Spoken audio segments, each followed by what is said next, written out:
Bonjour mes très chers. Ouvrez vos écoutilles, je vais vous instruire. Ça va chauffer. Bien, alors aujourd'hui, je suis prête à vous conter une histoire. C'est du vécu. C'est arrivé à l'improviste, dans une confluence de rapports humains. Pour le moins étrange. On ne peut pas toujours tout expliquer, vous noterez. Une histoire drôle, enfin, à méditer surtout. Voilà, un jour, des personnes passées chez moi et très heureuses de notre rencontre m'offrent un magnifique bouquet de lys à peine ouvert, mes fleurs préférées. Je les place près d'une fenêtre et guette chaque jour la lente évolution de leur floraison. Elles laissent dans l'atmosphère des senteurs que j'adore. Les effluves se répandent partout dans la maison.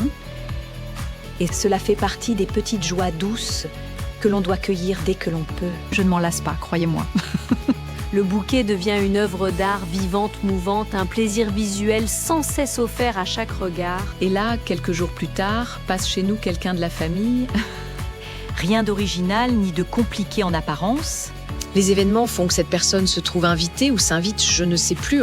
Chez une cousine, en m'oubliant, on va dire ça comme ça, par charité. Donc aussi par charité, je n'en prends pas ombrage, surmontant ce qui n'est peut-être qu'une méprise. Que nenni. Vous constaterez que je suis une grande optimiste. La suite est juteuse, improbable, vous allez voir.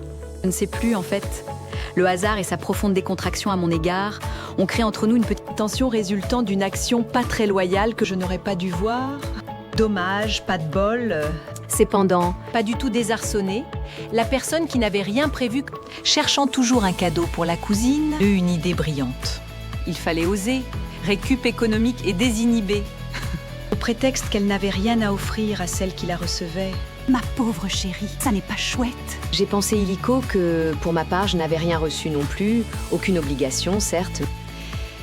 Guidée par je ne sais qui ou quoi, je me suis trouvée présente juste à temps pour assister à une scène extraordinaire de désinvolture et de... Voyez-vous, je ne trouve pas le mot, c'est rare, très rare, mais Elle me piquait sans complexe la moitié de mes fleurs, assez surréaliste. oui. Figurez-vous que ça m'a un peu scotché, c'est le moins qu'on puisse dire.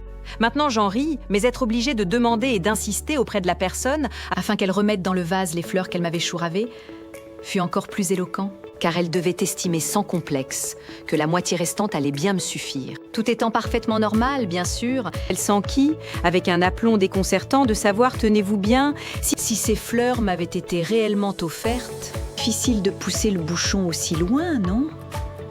Mais tout est possible.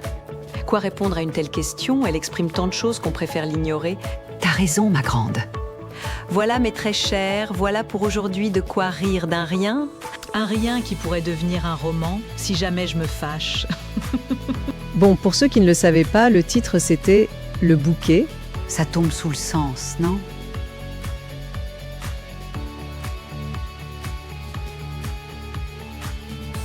Ça vous a plu, j'espère? Foi de pétasse, j'ai fait de mon mieux.